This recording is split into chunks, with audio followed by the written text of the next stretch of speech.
Crypto is all about control, but what happens when a service that holds your crypto runs into trouble? Let's talk about Bitwala and the risks of losing wallet access.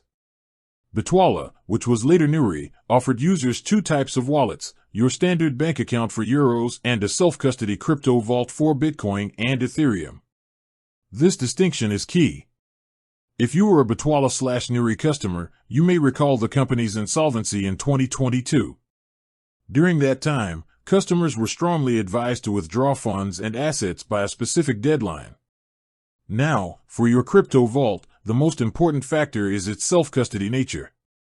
This meant that you held the private keys, not the company. For your Bitcoin vault, you had a main key, a backup key, and a password. For Ethereum, a seed phrase.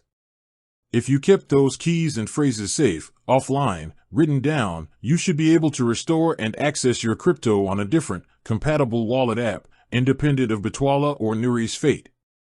They even provided a recovery application for Bitcoin vaults. The real danger of losing access comes down to one simple thing: losing your private keys or seed phrase. Because they were self-custodial, Bitwala or Nuggs explicitly stated they did not have access to these secrets and could not help you recover them. Lose the key, and you lose the crypto, period. The bottom line is that the self-custody design was your firewall. If you maintained your backups, the company's closure shouldn't mean losing your actual crypto. But if you were careless with your private keys, the loss of access is permanent. It's the essential trade-off of self-custody. Absolute control means absolute responsibility. Always back up those keys and keep them secure.